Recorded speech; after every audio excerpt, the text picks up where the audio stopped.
Welcome to CinemaScope from True Story FM, where we illuminate the gritty, pulsating realms of cinema's most captivating subgenres. I'm Andy Nelson, your guide on this quest to uncover raw truths behind the lenses. Today, we're diving into the intense world of Brazilian favela films, a subgenre that has garnered international attention for its unflinching portrayal of life in Brazil's sprawling slums. With a focus on crime, violence, and the struggle for survival, the favela films that reach global audiences paint a vivid picture of the harsh realities faced by those on the margins. As we explore this subgenre, we'll also uncover the multifaceted nature of favela films within Brazil, where a wider range of stories and styles often remain unexplored internationally. Joining me today, I have Luiza Lusvarghi. Luiza is a journalist, professor, and researcher at the postgraduate program in multimedia of the State University of Campinas, Brazil, a member of the Genocine Group, a study group on cinematographic and audiovisual genres, the former director of Abracine, the Brazilian Association of Film Critics, and a member of the Elvira's Feminist Collective of Film Critics. Luiza, welcome to the show. Hi, Andy. It's my honor to be here. Thanks for the invitation. I'm thrilled to have this conversation with you about these films. So, actually, before you and I started recording, you had mentioned that you consider favela films to be more of a theme rather than a single subgenre, with musical dramas and crime dramas being two distinct types. That's a very fascinating point, most notably because outside of Brazil, or I suppose I should only be speaking specifically to here in the U.S., many of those musical dramas don't get released here. In fact, for this episode, we had to largely limit our conversation to crime dramas because those are the ones that largely get U.S. distribution and hence are the ones that I could access. For this show, we will be discussing 5 films in the main episode: Rio, 40 Degrees from 1955, Pixote from 1980, City of God from 2002, Elite Squad from 2007, and Dry Ground Burning from 2023. And then in our extended conversation for members, we'll dive into 5 more films: Rio, Northern Zone from 1957, Black Orpheus from 1959, which is actually the only musical drama in our lineup, City of Men from 2008, Last Stop 174 from 2008 as well, and Elite Squad, The Enemy Within from 2010. This lineup, while all great films, really does say a lot about what we get exposed to and, in turn, how we see life in the Brazilian favelas. We get an impression of the crime, the violence, gang lords, drugs, this struggle to survive, but we rarely get a glimpse into these other facets of life there. So let's start here. How does this limited international exposure to primarily crime-focused favela films influence the understanding and perception of these communities? Well, for many Brazilians, these films harm the country's image. They are hated. So, despite its international popularity, the first reception here was not good. Interesting. And even the critics, the scholars, saying that there are favela films and classifying City of God as a gangster film. It's kind of a downgrading of the discussion, just to sell the international market, just to market, for pure marketing. So, City of God was released as a gangster film alongside Gangs of New York by Martin Scorsese. And I remember at that time, Fernando Meirelles, the director, said that he was honored by the comparison, but here things were a little bit different in the beginning. The British researcher, I don't know if you know him, Steve New, considers the gangster film to be a subgenre within Hollywoodian crime dramas. And he classifies them as contemporary crimes. He created a category. And inside this category, we have gangster film. But most of these films, the most recent ones, I'm talking now about Brazilian films, criticize, yes, the condition in which people live in the communities, even when they recognize the talent of a musician, an actor, a writer, because City of God was a book, a novel, written by Paul Lins, right? A resident of this kind of favelas. Even so, there are many foreigners' understanding of Brazil that are much more affected by the way Brazil has been presented in the media and in the international cinema. Not only since Ronald Biggs, Brazil is a refuge, a place to hide from the law. And it was not only because of City of God or the Favela films. No, you have this in TV shows, American TV shows, lots of them, telling, where are you going now? Brazil, Rio de Janeiro. That's it. So it's polemic. It's controversial, this reception.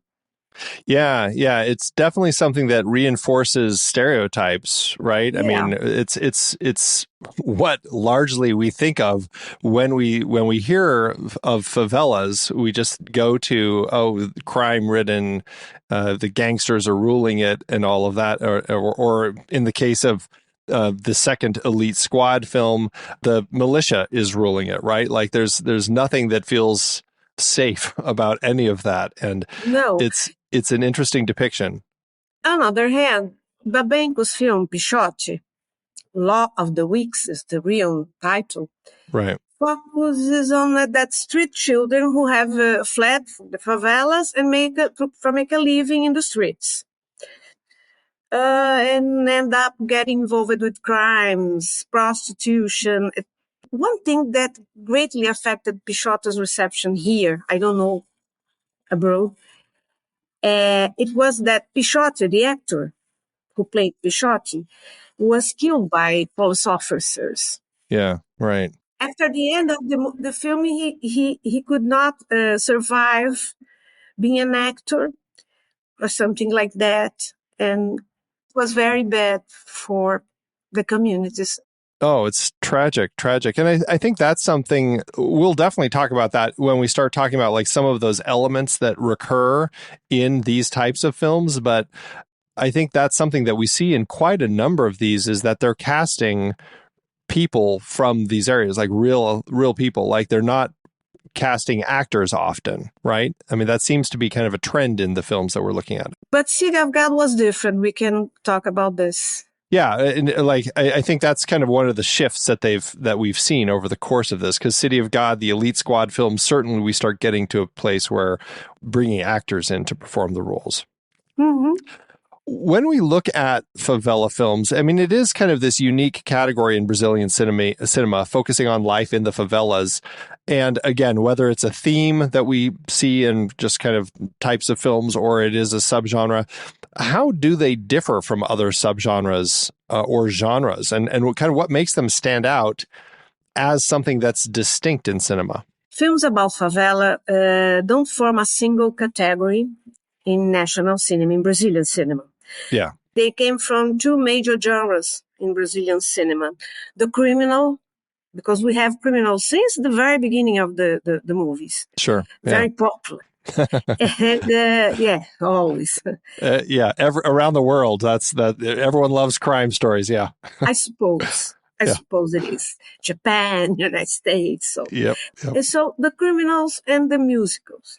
The latter with a lot of influence, the musicals here, with a lot of influence from I don't know the pronunciation, but it's the revue theater. A review? Yeah, like a review? Revue theater. Yeah. But also from hits from the Brazilian popular music, samba, and nowadays, rap and funk, which is very popular. Yeah. This musics, they generate movies, video clips, films, and helps the industry of music here, which is very strong, stronger than the cinema industry, the film industry, Brazilian film industry.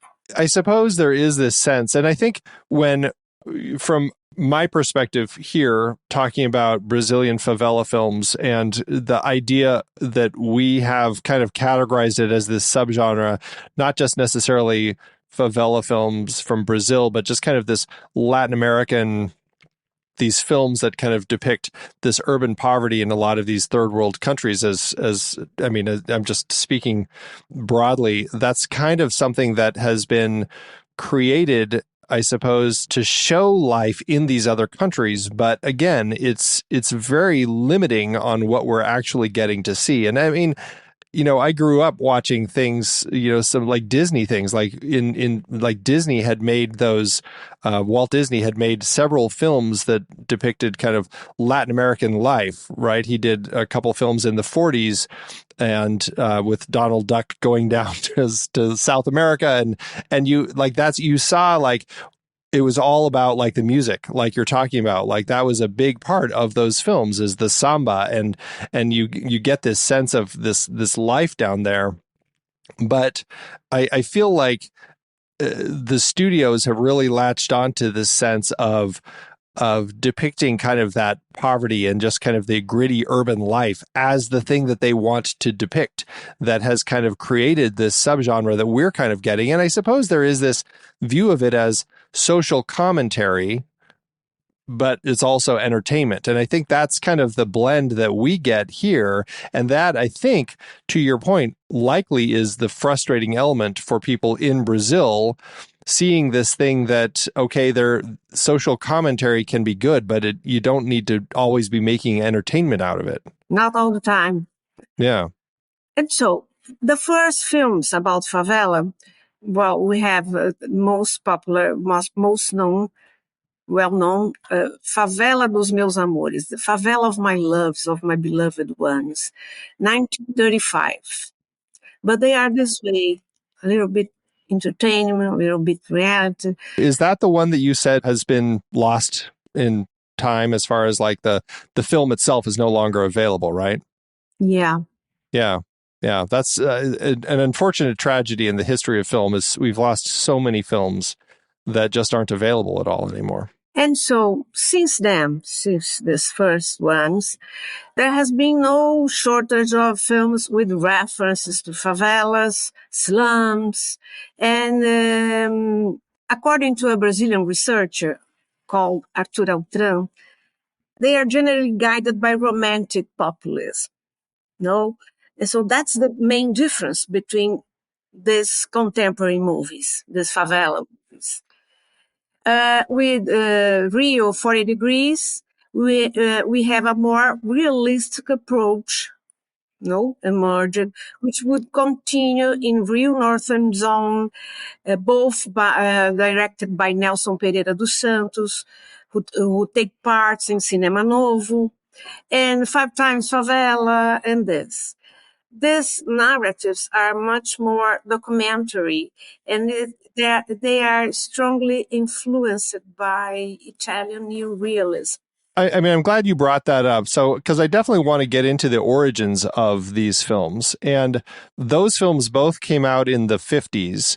What was going on in Brazil at the time? Like as far as like, where was the country socioeconomically that kind of influenced the development of this theme in Brazilian cinema? Because that hadn't been the norm at the time in Brazilian movies, right? It was a little more Hollywood, the style of films in Brazil? Yeah, in the 50s. You're right, yeah. In the 50s, they start to build Brasilia, the new capital.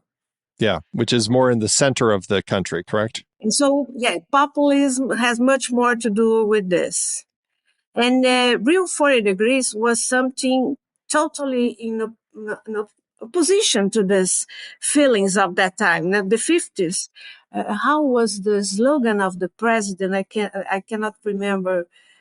5 years in 50. What does it mean? We will be great, the greatest country of South America, and blah, blah, blah. We are developing the economy, more industries. That was the spirit from the government. But Rio 40 Degrees has nothing to do in common with this. And so you can imagine the critics love it, but the people, the public, not this much. But okay, it was important for that moment. Right. And that it kind of starts this shift that you have towards Cinema Novo, right? What can you describe what that is and why film kind of shifted in that direction? Along the Cinema Novo movement, you have very different kinds of movies or films. But Cinema Novo has privileged the backlands. People from the backlands, the Northwest. Glauber was from Bahia. That's Glauber Rocha. You're talking about the director behind things like Black God, White Devil, right? Who was a big part of the Cinema Novo movement. Yeah. And at that time, the left-wing movements, they are much more targeting this population because they believe that the revolution will come from the backlands, the poor people. But you have lots of movies about urban cities. They were being destroyed by industries and blah, as in the worldwide, no, you have conflicts. And Cinema Novo was very important. But now we know that you have different kinds of movies or films being produced that are very important also. Was the political climate, was it positive? Like, were people feeling fairly positive about the direction that the country was moving at that time? I'm guessing that there was some internal conflict between the direction that the politicians wanted to move the country, but the way that the people felt like, I'm not feeling that. I'm not feeling like you're making anything better for my life. Is that kind of the mood? The intellectual students, the intellectuals, critics, they loved the movies. But Glauber is not this popular. I don't know. There in the United States, it's very difficult to watch the movies. Doesn't matter they are not good I'm not talking about this. But great audiences, no, they don't have, but they are very respected internationally and here. Interesting. So with these films, I mean, the focus of the films starting like in the 50s as they started kind of making some of these stories, as Nelson Pereira dos Santos was kind of making these films, it definitely did kind of create this shift in some of the stories that were being told. How did these changes manifest in terms of kind of the focus of the stories, the style they were being told in, the themes? We've already talked about pulling in some of the Italian neorealist style, very raw, real, gritty. What else was coming out of these? Nelson was much more popular than Glauber. I'm talking about the audiences. No, you understand, no? Real 40 Degrees was the first of a trilogy he was planning to produce. The second one was Real Northern Zone. Yep. And the last one will be Real South Zone. Oh, okay. About the city, the elite, the city, the touristic city. But Real Northern Zone was not well succeeded in the audiences, in the movie theaters. And then he never concluded Real South Zone. Gotcha. But he made lots of other kinds of movies, not only about Rio, about urban cities. He was very prolific as a director, as a filmmaker. It's very important. But in a way or another, he founded a new way to look at the city, the touristic city. No more a postcard. Rio is not a postcard. He has problems. Come on. Let's take a look on this. Right. See the real world, right? The real world. Well, I mean, I think that's an interesting element. And as we move into talking about like what are the distinct characteristics that we see in these favela films, like what are the core components that they use to tell these stories, I suppose that's, also part of it is like, what is it about using these components in telling these stories did they see as the popular ones that they thought would draw the audiences in, right? Like one of the main things that I definitely notice in the early days, for sure. I shouldn't necessarily just say that, all the way up to Dry Ground Burning. is they're casting non-professional actors to play these roles. There are exceptions, the City of God, City of Men films, the Elite Squad films, but a lot of the films that we have in our discussion, they're non-professional actors who are playing these roles. That kind of taps into that neo-realist element of them, right? Right. But they're different kinds of productions and styles. Yeah. City of God, the casting, they are in search of different faces, not faces from the TV shows, from the novellas, the soap operas, or from the movies. They are looking for this unknown faces. But they have the support of a group called Nós do Morro. Will be something like We from the Slums, a theater group created in a favela called Vidigal, the favela Vidigal of Vidigal. They exist even today. And so that boys you see in the movie, they made exercises. So they are being prepared for this. They are not just, oh, hello, come here. We are in need of an actor like you, just like you. No, they were not. And that was the idea. The background burning, it's another thing. Well, the director came from not the favela, but a suburban city, a very violent city called Ceilândia, located in the surrounding area of Brasília, the capital.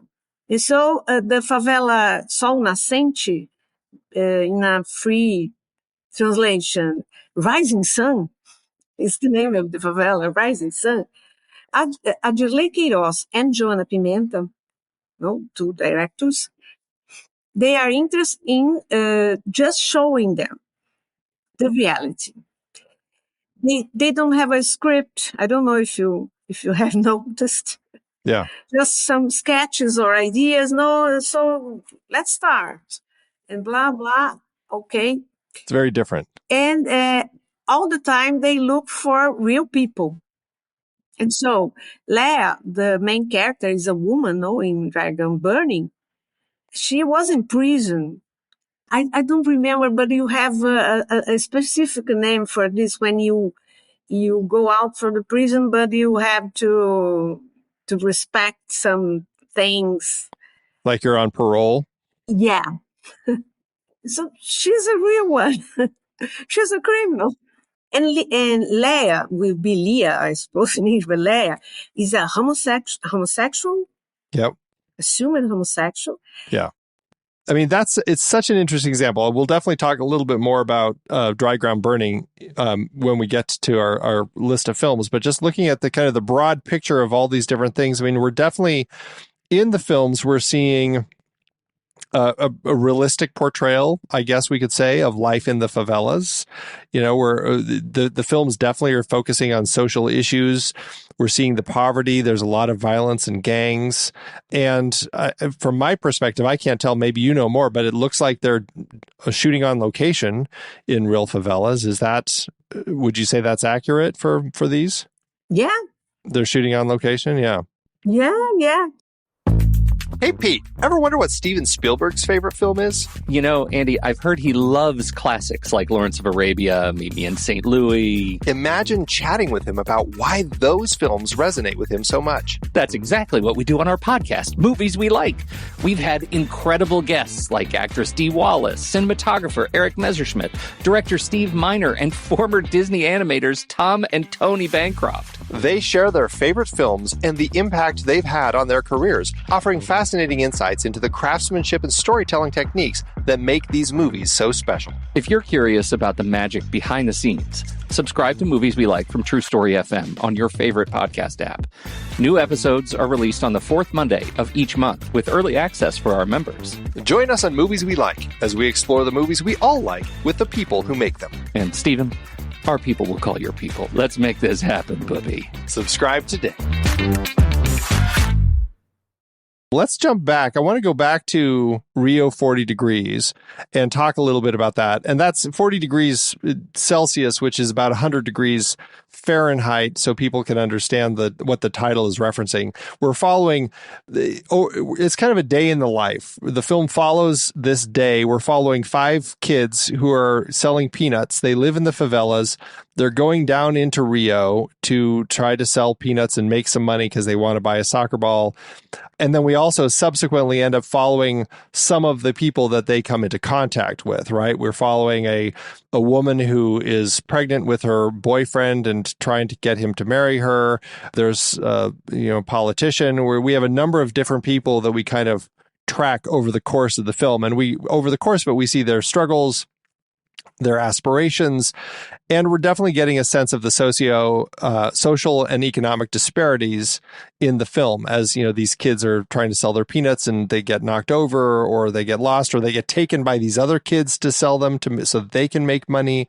It's an interesting story as we're following all of this. How does this film really kind of set the groundwork for these films, and in the scope of Brazilian cinema, what is its significance? After Rio 40 degrees, was impossible to show as done like in the prior movies. So he definitely changed the way you see that people in the screen. I'm not talking about the prejudice, the danger, because things getting worse and more worse with the organized crime, mobs, and so I don't know if you can classify as a mob in the real scenes, no, but now it's very different. But it changes the way you show that people in the screen. Definitely, you have the old way you have in some movies. But that's the most important thing. Pixote was different. It came much more from a fiction.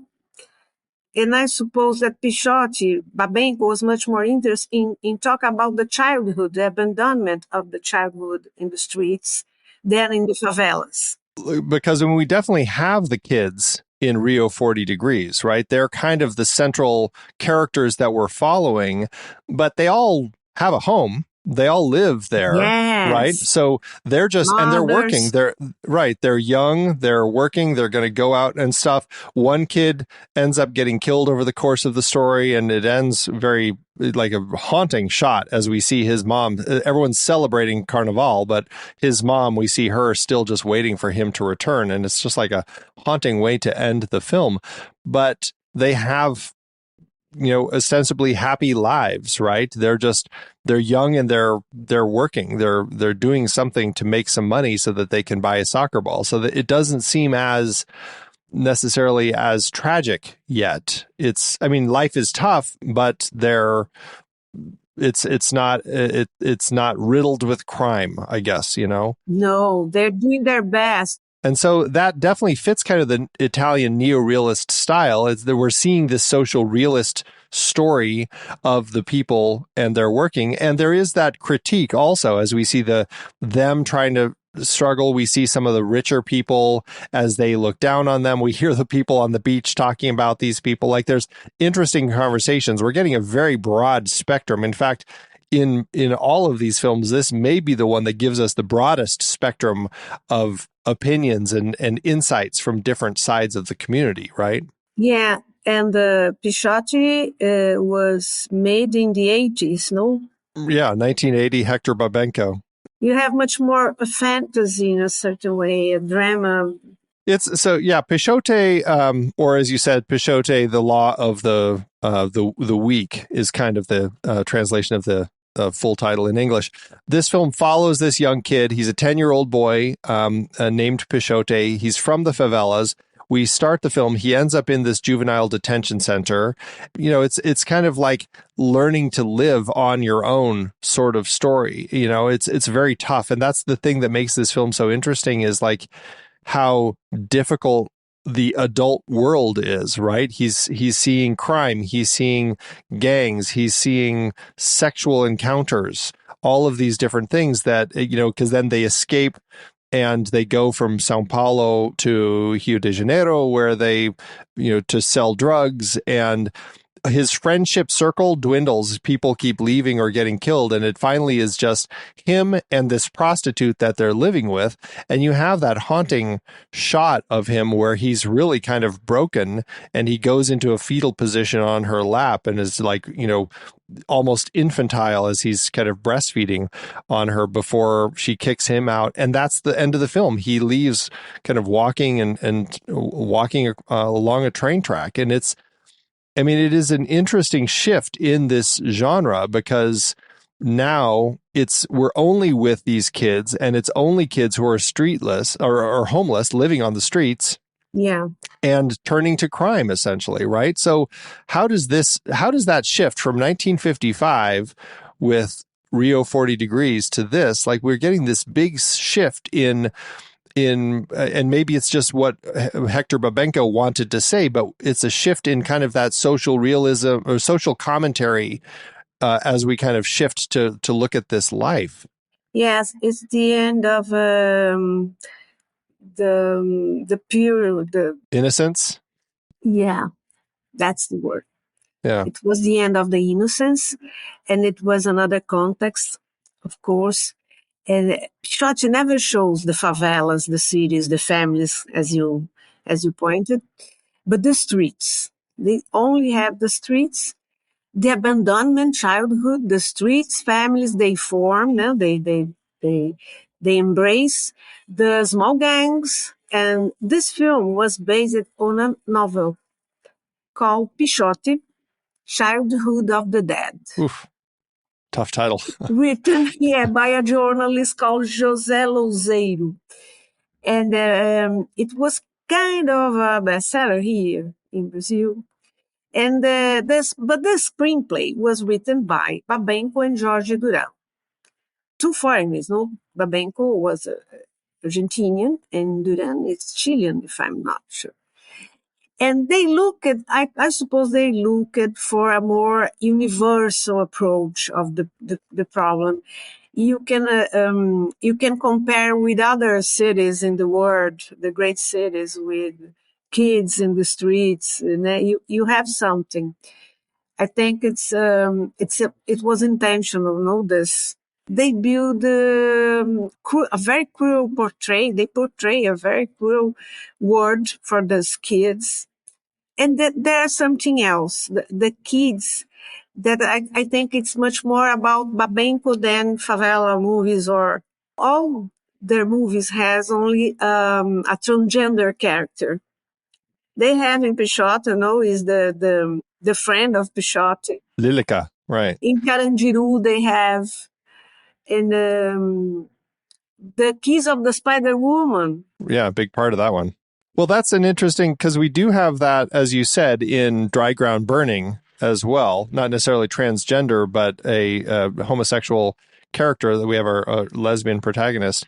And that's an interesting element, because in the scope of creating a community in both films, really, they're showing us this community that isn't the main population, but they're much more accepting. And that's, I think, something that was very interesting. As they have acceptance. Yeah. It was very interesting to see in both of the films. They naturalize this in a way or another. Yeah, right, exactly.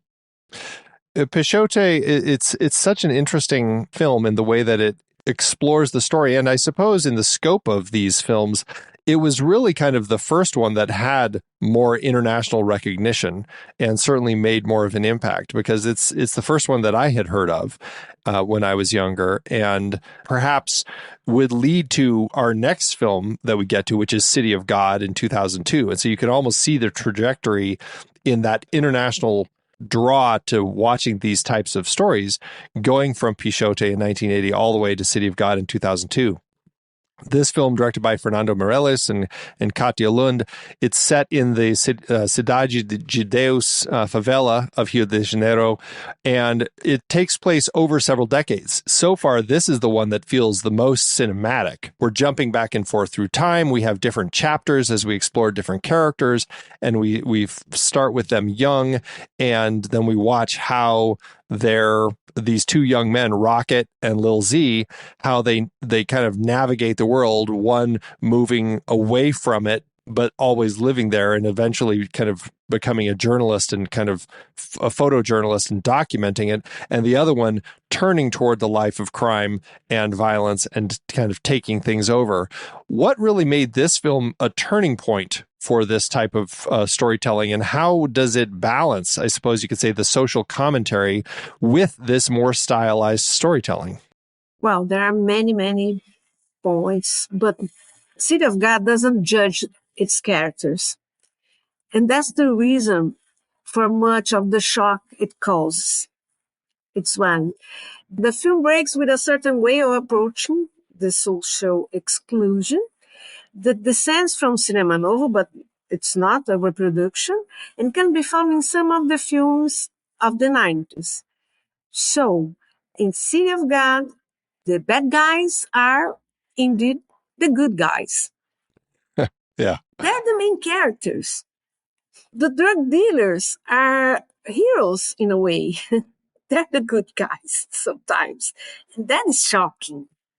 And there's the question of the narrative. No, the way the strategy of narrative. They're full of irony, reminiscent of action films. That's something in common with action films.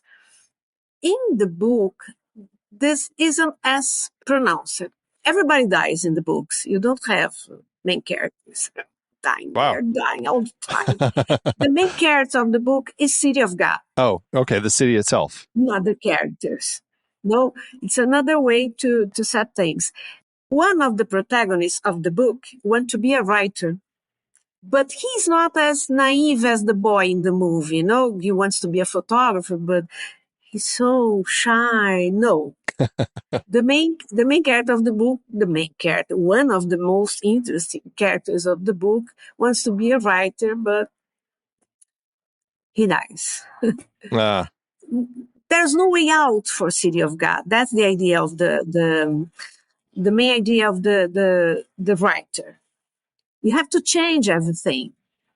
In the movie, in the City of God, you have some kinds of, the boy wants to be a photographer and he will realize this dream in a way or another. And the TV show they're they're producing now, he's back. He's a photographer. The TV show that you're talking about is called City of Men. About City of God, he's a photographer. Wow. No, he can do all the things. Because that's the message. Everyone dies because that form of social organization has no way out. That's the idea of the writer, Paulo Lins. And in the movie, no, you will find something.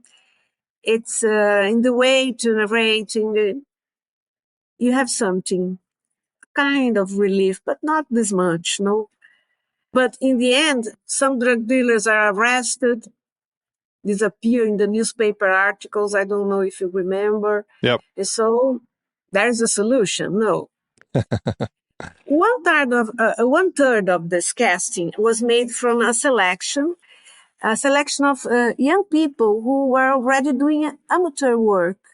No, the group Nós do Morro, We from the Slums, and other actors recruited from a process that would result in the creation of NGA. I don't know how to say it's ONG in Portuguese, but NGO, non-government organization. Organization. Sure. Yeah.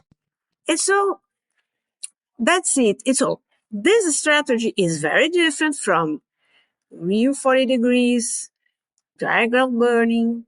Okay, it's much more organized, and many of these actors of the movie, they have their careers now. They're alive. They're in the TV shows, they're in the movies.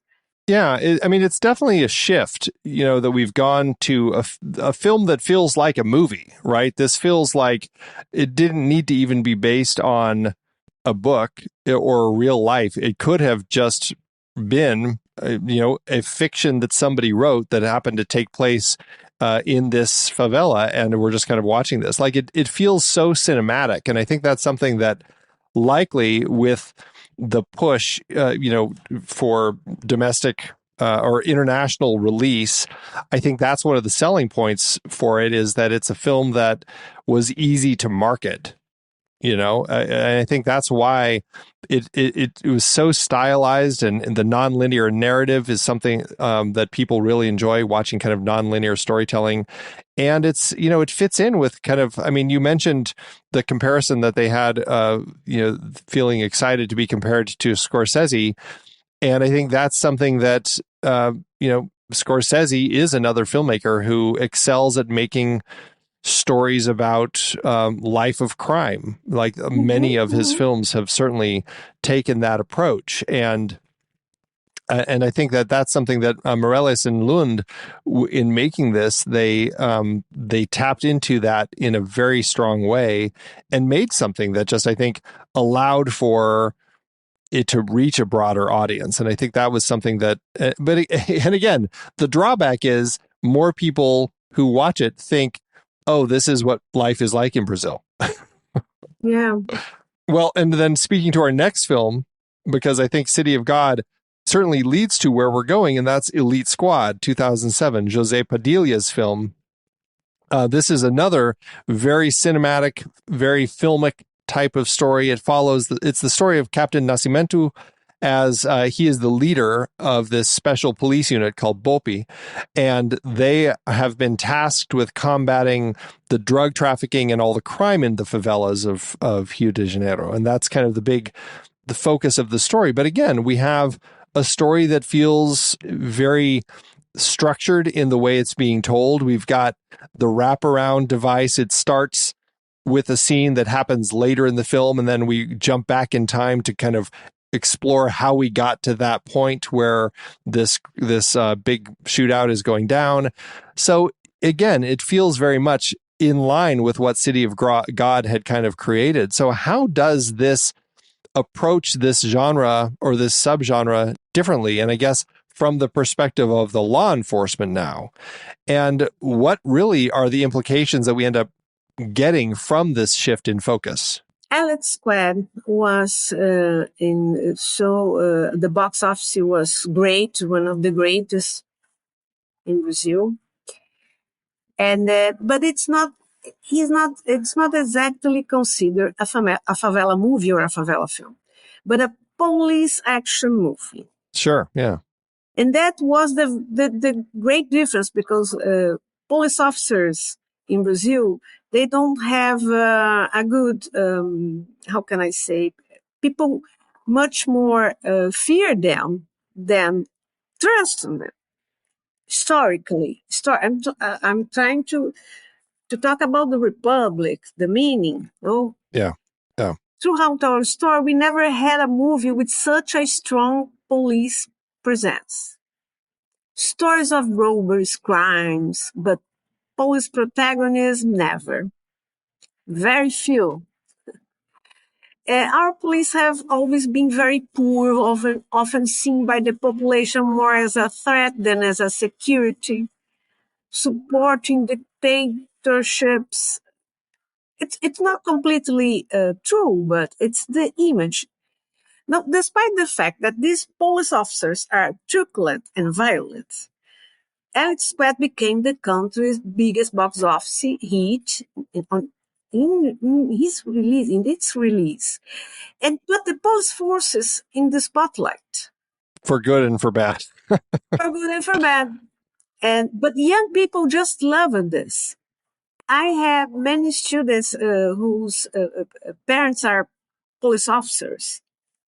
And they told me, "Oh, teacher, how great." I fear Captain Nascimento, but they love. Yeah. It was a good example.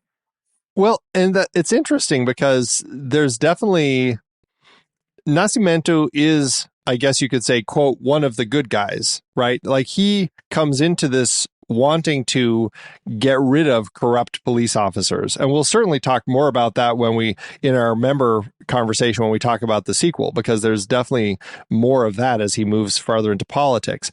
But that's like, he sees their special police unit, BOPI, as this opportunity to help kind of clean up crime, and especially knowing that so many of the actual police officers out there are corrupt. And I think that's such an interesting thing that it did lead to this very controversial reception when the movie was released, and allowed for more of a public discourse about what is actually happening, like in Brazil, both probably within your country, but also outside of the country, about like looking at what is happening in Brazil with its police that is allowing it to be so corrupt and corruptible. Yeah, that's the fame. But that it's part of our history. They had never been independent of this government. It's another story. The Brazilian history is very different from the United States history in this point, okay? Sure, yeah. And they are kind of supporters of the army. It's something complicated. And so these elite squads, these special squads, are a way to say, oh, we want to end up with this corruption, the good guy. But also violence, very violence, no? In the first movie, no, Elite Squad 1. And in the second, you have something different, okay? Elite Squad came out at a time that the real police were beginning to develop a project to pacify the favelas called the Pacifying Police Unity, UPP. It's UPP. Yeah, yeah.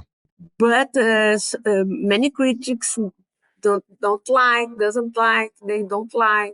the Captain Nascimento because his methods. Yeah, his methods. And I think that's the dark element of the story, is we're watching this. And I suppose there's this element of like, which comes up in the second film, because it's like, well, they work, but where does that lead to, and who's really behind it? They are worse than the bandits, please. Yeah, no, that's very interesting. Yeah. No, they cannot. Yeah, it's an interesting portrayal for sure. And it's I mean, I do like that in this conversation, we are getting to kind of at least have that other perspective of, okay, so many of our stories have been the people who live there. Now we're looking at the police who are trying to figure out what to do about it. Not just the special squad that's looking at what do we do about that, but also what do we do about these corrupt police officers. Here's another show you can enjoy in the True Story FM family of entertainment podcasts. Okay, now for the lightning round. I'm so good at lightning rounds. That's from Friends. It's my favorite show. 20 seconds on the clock starts now. Who is the captain of the USS Enterprise? Oh, crap. Is it, Captain Stubing? No, Morgan? Crunch? Next question. Which superhero is Tony Stark? Stark. Did Game of Thrones have superheroes? I only watched 2 episodes. What planet were Luke and Leia born on? Planet Fitness? Oh, time's up. Sorry. And now, a word from our sponsor. Hey everybody, Mandy Kaplan here. Please check out my podcast, Make Me a Nerd, where each week an incredible guest tries to baptize this mainstream mom into the world of sci-fi, fantasy, and all things nerdy. Available wherever you podcast. That's our show, folks. Wait, I just thought of it. Padme Amidala gave birth to her twins Luke and Leia on Polis Massa. No, that's dumb. Is it Planet Hollywood? So let's jump into our last film here, Dry Ground Burning. Directed by Joana Pimenta and Aderly Queiroz. This is 2023. This film, as we've already discussed, is set in a favela around Brasilia. This is the Sol Nascente favela. We're following a group of women, and they run an illegal oil refinery. As you were saying, it's interesting. Like they want to start up this actual business, and they end up finding themselves kind of in conflict with the authorities and trying to figure out how we can make this thing work. It's interesting because there's definitely the plot to this story, but it feels very loose, as you were saying. It doesn't necessarily feel as scripted. It feels like they were just coming up with elements and moods that they wanted to kind of create over the course of this. How does this film, which is the most recent on our list, 2023, represent the current state of this subgenre or theme of favela films, and what new perspectives and themes does this actually introduce now? I don't know, because Queiroz is very unique. Unique? In the Brazilian movies about favelas, but not only. In science fiction, in this, we call them garage films, lo-fi films. That's a theme in the all the different types of films that they're making. They all feel very lo-fi, as you said. I do think what's interesting is we're still seeing a lot of the same issues in the favelas. And as you said, we're casting real people for this film. We're casting these people are real women who have lived in the favelas, who have been in prison, and their characters are named after the actresses playing the roles, right? Like all of it feels like there is, I mean, you already mentioned there is this blending in this of documentary and fiction. In fact, there are times in the film where suddenly it's like they're talking to somebody being interviewed or like interviewing them. And it's a little off-putting as you're watching it. I mean, I had to stop and go like, wait a minute, who are they talking to? Is this like trying to figure out, is this partially a documentary too, like trying to figure out exactly what the structure was of this, because it is so unique. But that being said, I think we're getting so much about the kind of the continuation of the struggles of people in these favelas. And I think that's something we're seeing is the cycle and how it's so hard to break out of the cycle. Looking all the way back to Rio 40 Degrees, you know, these kids are trying to sell peanuts to make some money and they're always pushed down, right? And we see that through Pixote and then City of God and even in Elite Squad from the perspective of the police. But all of these people are trying to just make a living and survive and do something, but it's like society, like they can't break out of the cycle that they're in. And that's definitely something we see here with these women as they're, you know, we follow one of them, Leia, who's out of prison and trying to move on, but she gets back into the cycle and it's like hard because what else are they going to do? And I think is it Andrea, the one who's really trying to make a change and goes into politics and she's running for office. And I think that was like the biggest change that we saw with one of these characters over the films. I think there's something else about Queiroz and Pimenta. Yeah. They don't believe in democracy or governments.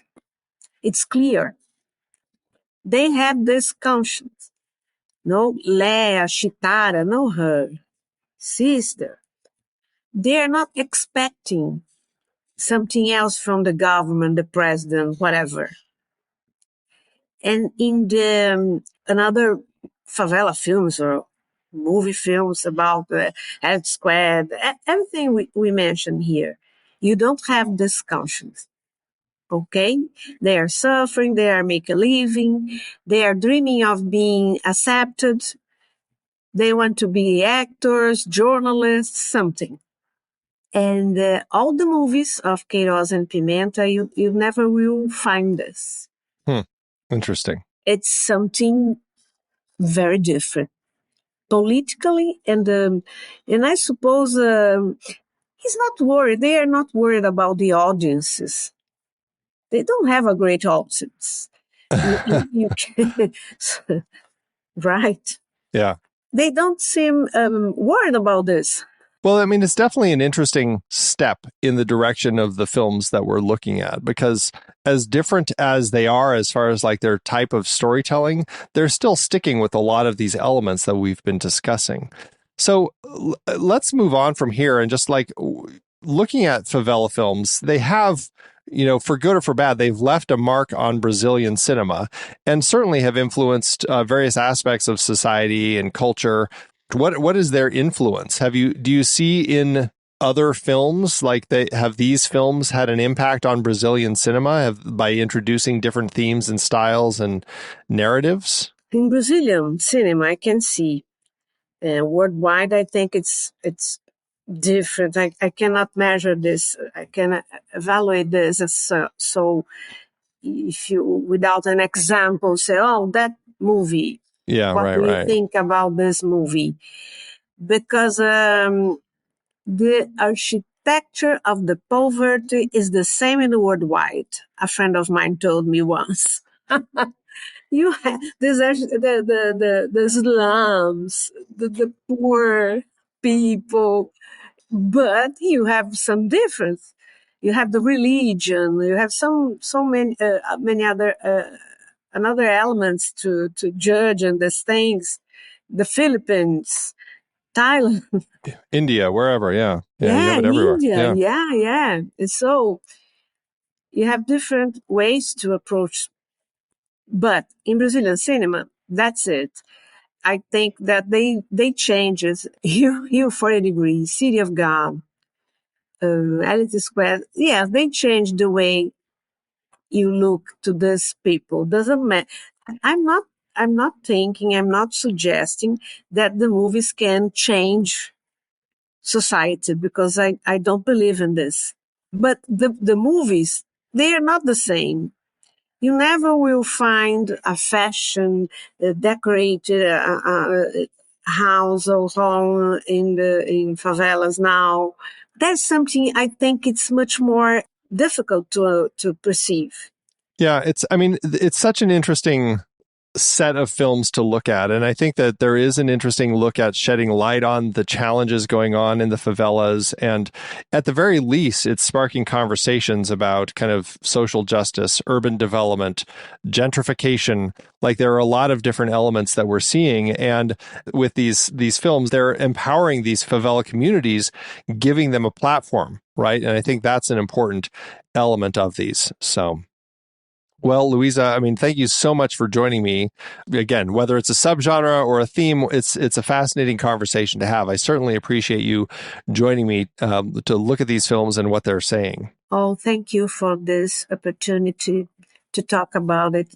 Yeah, well, I love the films. It's a great set of films, regardless of kind of all of the different elements that we're talking about. I think they're great films to look at and to kind of explore Brazil. Do you have anywhere online that you hang out where people can follow you and on the socials? I'm not just a critic and researcher, but I have also become a book publisher. Hey, fantastic. Oh, yeah. I'm the founding partner of a very small independent publishing house called Politeama. I don't know if it's the way you will pronounce in English. But the old movie theaters in Brazil, they are called Politeamas. And we are releasing a seal called Fantástica, which is aimed to discuss fantastic genre cinema, fantasy, horror, all the genres. Nice. So we'll make sure we include links in the show notes so that people can check it out. Absolutely. Absolutely. Next month, it is a little bit of a mystery. I'm not exactly sure what we're going to be talking about next month. It could be folk horror. It could be the French New Wave. I'm not sure. Wait until next month. It'll be a fantastic surprise, no matter what we end up talking about. So again, muito obrigado to Luiza, and we'll see you next time. Até logo.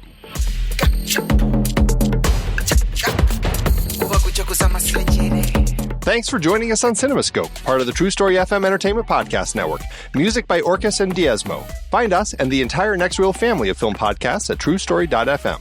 Follow us on social media at The Next Reel, and please rate and review us if your podcast app allows. As we part ways, remember, your cinematic journey never ends. Stay curious.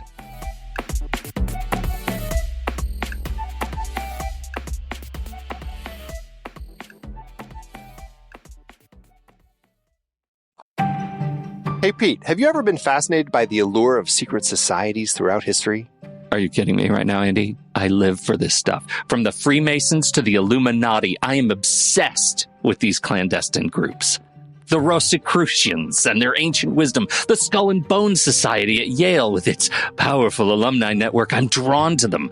There's something about how they offer this exclusive access to hidden knowledge. They totally capture my imagination. It's like they give this sense of belonging to something greater than oneself. Wow, sounds like you're looking for one yourself. Do you even need to ask? Where do I sign? How much blood do I have to give? Are there any required tattoos or brands involved? Is it my first or second born that they need? Well, what if I told you that there's a secret society for film lovers right here at the Next Real family of film podcasts, all proud members of the True Story FM network, and you don't have to give any blood or either of your kids? You've got my attention, Andy. What can you tell me about this cinematic brotherhood? When you become a member of the Next Real family, you gain access to a treasure trove of exclusive content, early episode releases, and a community of passionate film enthusiasts who share your love for movies. It's like being initiated into a secret order where you're privy to the inner workings of our shows, including the Next Reel, the Film Board, Movies We Like, Sitting in the Dark, and CinemaScope. But Andy, as a member, will I unlock a world of bonus content from extended conversations and behind-the-scenes insights to exclusive pre-show and post-show discussions that expand the conversations about the films we love? Why, yes, the true power of this secret society lies in its community. As a member, you'll join an exclusive group within our Discord community where you can engage in clandestine conversations with other passionate film fans in our members-only channels. But what about live recordings, Andy? The sacred rituals of any good cinematic order. Will these episodes be scheduled in advance so that members like me will know when to gather around the virtual pyre in real time via YouTube? Ah, yes. Perhaps the greatest secret of all is that by becoming a member, you're not just investing in your own entertainment, you're also supporting the tireless work of our independent creators and helping to keep the magic of cinema alive and well. So if you're ready to join this elite group of film lovers and unlock the secrets of cinema, head over to truestory.fm/join. For just $5 a month or $55 a year, you will gain access to a world of exclusive content, engaging discussions, and a community that shares your passion for movies. Head to truestory.fm/join to sign up. Andy, I can't wait for you to welcome me into the inner circle of the Next Real family of film podcasts. I'll see you in the secret chambers. Now, when do I get my ring? Well, we don't actually offer rings with your membership. Tattoos or brands? When can I do that? No tattoos. Secret handshakes? Tell you what, you and I can come up with our own secret handshake, okay? No, I mean, at the very least.